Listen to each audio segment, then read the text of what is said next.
on with this project. We we're such huge fans of your work, and it felt like a perfect kind of marriage of sensibility and world with A Quiet Place. But I'm just curious what your introduction was to this movie and this opportunity and so forth.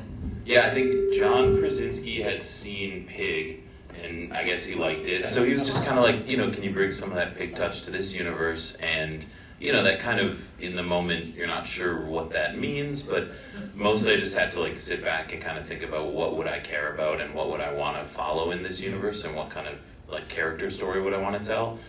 And I think the one prompt from him and from Paramount was we want to do a New York Day One thing.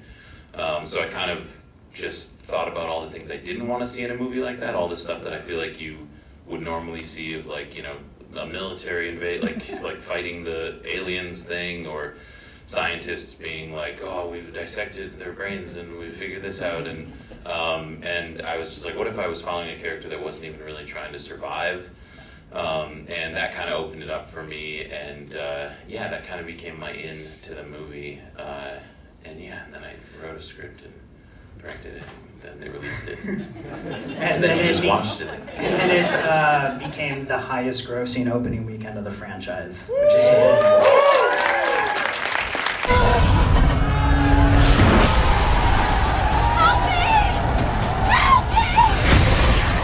Can you talk about some of these, your approach to character, and when you think of, when you were writing this movie, that I assume you were, in your head, you were thinking okay, it's a studio, or maybe you weren't, but it's a studio movie, I've got to check certain boxes, I have to have, certain set pieces and scares that maybe the audience would expect, but can you talk about approaching it with character as well? Yeah. I was aware that there would be certain boxes that needed to be checked. I tried not to worry about that too much, and the studio did a great job of reminding me of what boxes they needed checked.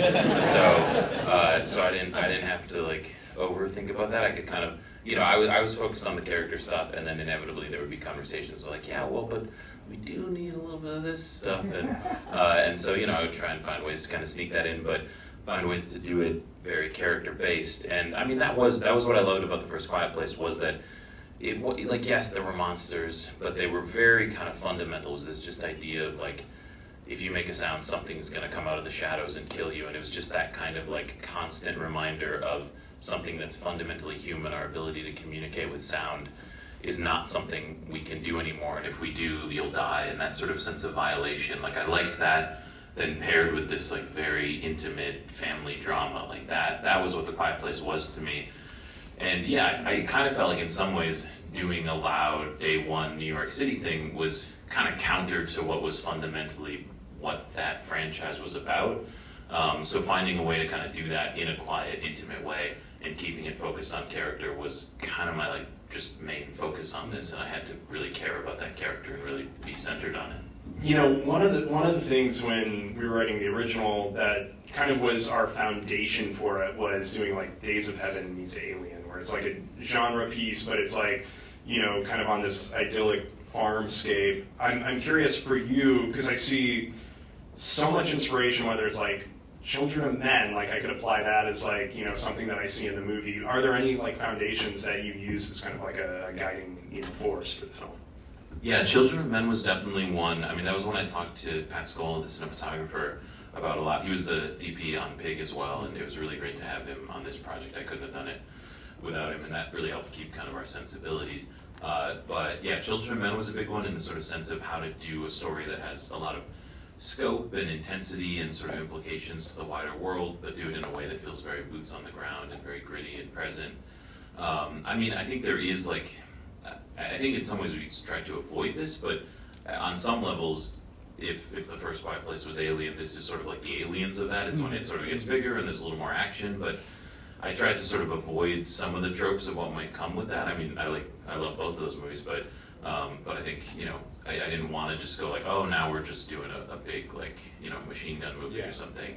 But, other than that, what were I don't know. I think I just had to focus so much on Sam's character that I wasn't thinking too much about what movies to compare it to, and just kind of being what would a story about a dying person getting pizza feel like? What should that mood be? and I just kind of went with that. I really loved how you use the sound, like the premise, or not the premise, the concept of if you make a sound, you die. It felt like you took that kind of core concept or gimmick, and then you activated it in ways through character that I really responded to.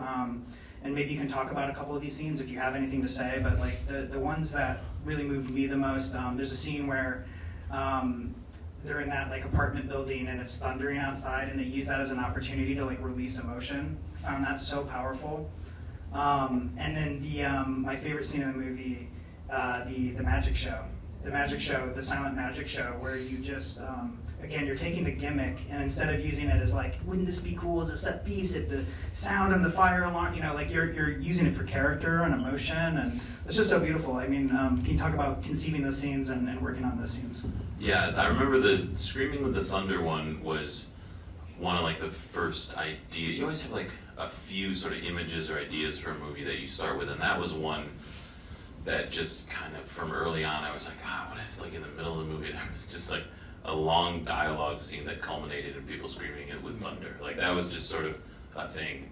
But I mean, there's this kind of recurring thing in the movie of, if our ability to communicate is kind of hindered or taken away, we're artists and like we love to find ways to communicate through art, and there's sort of this question of like when communication is gone, what happens to art and what happens to like those ways of communicating with each other. And that's why there are a couple like silent kind of artistic moments with the puppet show that's kind of mirrored with the magic trick, and then Sam's poetry is kind of like this fundamental thing of that's like speech boiled down to just sort of this like fundamental poetry. So there was this kind of thing I wanted to explore of like how people could connect and communicate in like deep and beautiful ways even in this silent world. So a lot of those scenes kind of came from that feeling, and that also comes from kind of Sam's character, who like feels like she's isolated herself from that ability to connect, like something that she used to really love to do, and it's sort of through this silent world that she's able to kind of reconnect to that part of herself, connect to other people again, and then connect to her past through that. I wanted to ask about the music, actually. Marco Beltrami, who scored the first two, was taken over by a beautiful score. I think one of my favorite scores, not just from Quiet Place franchise, but I think beyond that, from recent movies. And this is a composer that you worked with before, right, on Pig, Alexis? Yep. Can you talk about like kind of the collaboration of working with the composer, on A Quiet Place, and multiple times too? Yeah, I mean, so I worked with him on Pig. We had a wonderful working relationship. And same with the cinematographer. I was like, let's do this bigger thing and explore a bigger opportunity and see if we can use the same sensibilities and the same shorthand we have on this.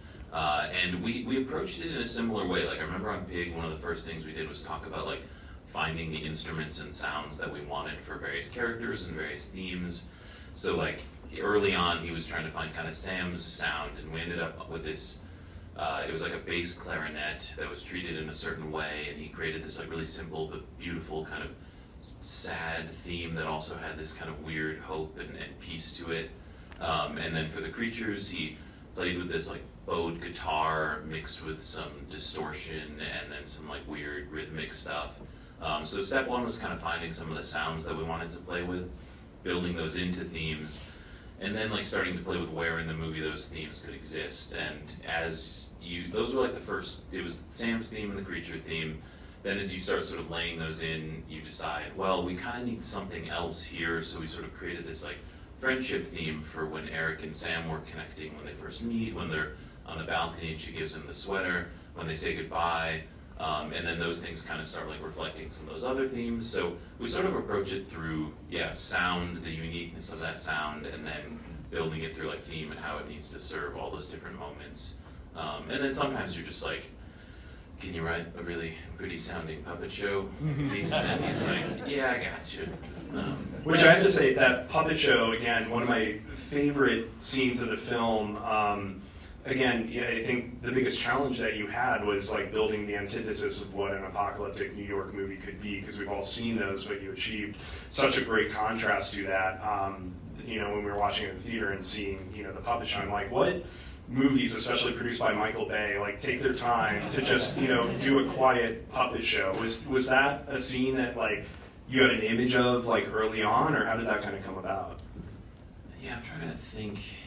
At some point, I decided I wanted her to have to go into the city for a puppet show. I think there was something about the kind of initial eye roll to that of like, really, I'm going to go to like a kids show, and like if you can take that and then turn it into something beautiful and something that moves the character, I was like, if we can do that, that's kind of what we're trying to do with the movie. It's like if you can take like, okay, we're going to do a day one invasion movie, but if you can like turn that into something emotionally beautiful, that could be exciting, and it sort of gives it a reason to exist.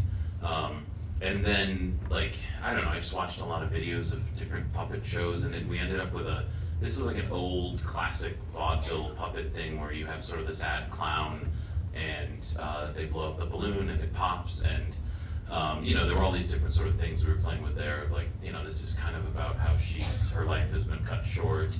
That also, like, we designed the puppet to kind of reflect sort of an English schoolboy look that's a little reminiscent of Eric's character, and like there were all these kind of things we were playing with, but at its core it was about, you know, being moved by something unexpected that could communicate through silence, and yeah, and that you sort of like were a little surprised by. Was it challenging at all? Like you have like with the terminal illness main character, it's such a dark movie. Was it challenging navigating the kind of studio politics, and like when you screened it, did people get it, or was it like, why isn't this more fun like the last movie? I'm just out of curiosity, because it's such you're walking a tightrope and you pull it off beautifully, but I can only imagine how hard that would be. Yeah, it was really hard. It's one of those, I remember when I barely pitched it. Like the pitch to John into the studio was like 2 sentences. It was like, you know, I don't really want to do a lot of this other stuff. Like I want to do a movie about a dying person going to get pizza, and like sort of use the city as a reflection of her own inner world, and sort of that death being projected around her, and how that sort of weirdly becomes her superpower because she's already had to deal with that, and she sort of takes this in a different way. And I opened that, like that was sort of the whole pitch, and I think I opened it with like, guys, I don't think this is like the most marketable version of this movie, but like here's what I would do. And the response was like, heck yeah, let's do it. And then like, you know, and then I think some of the reality set in of like, oh yeah, this is a little unusual.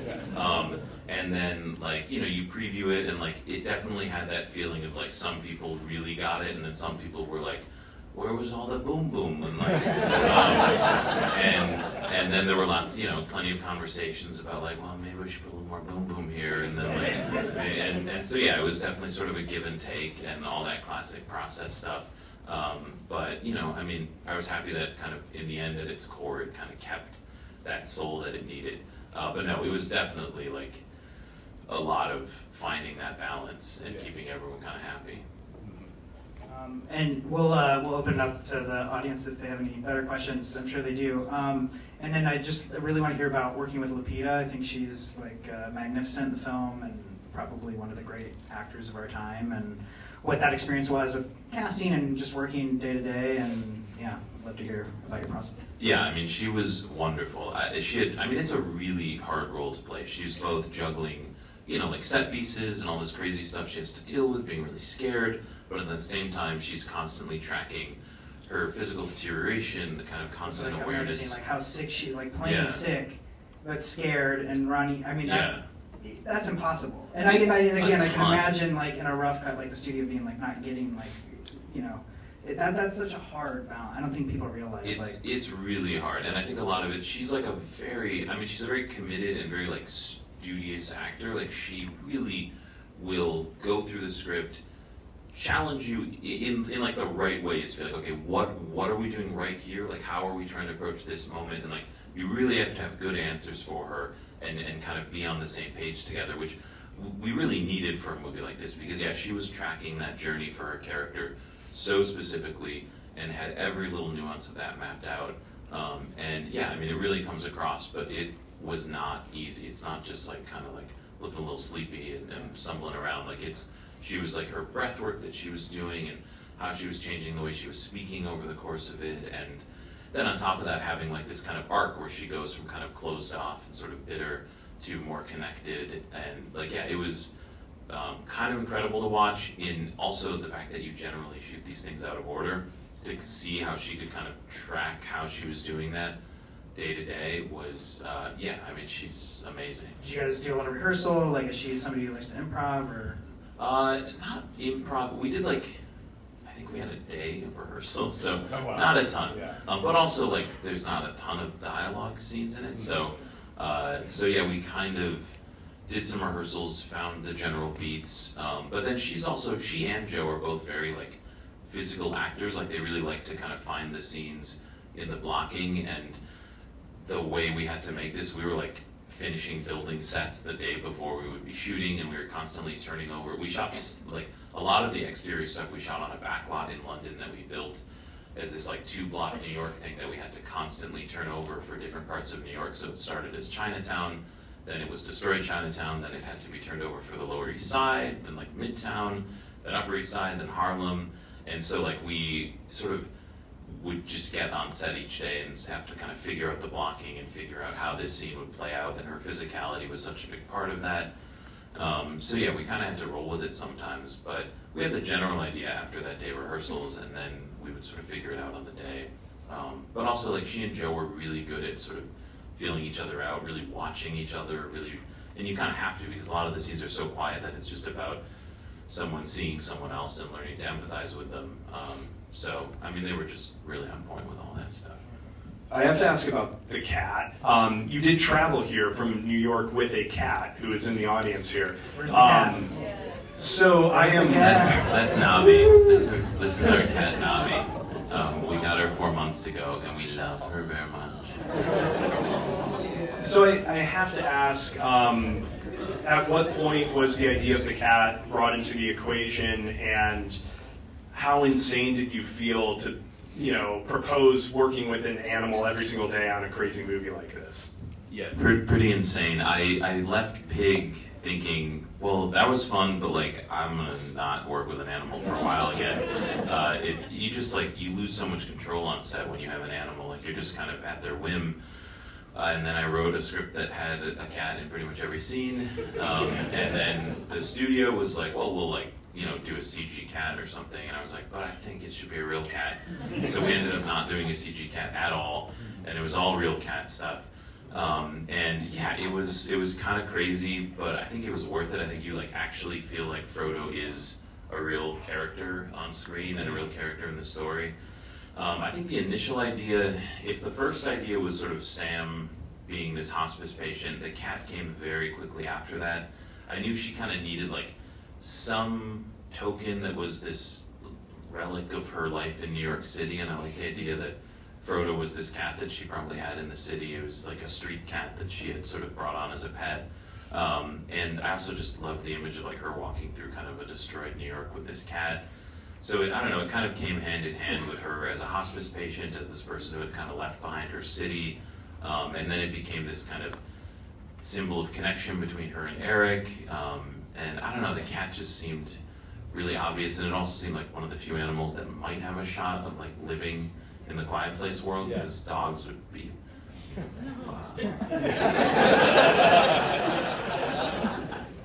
Thank you so much, Michael. You could have spent your opening weekend literally anywhere in the world, and we're honored that you chose to come here and hang out with our hometown. My pleasure. You guys birthed this, so I think this is the right spot to be.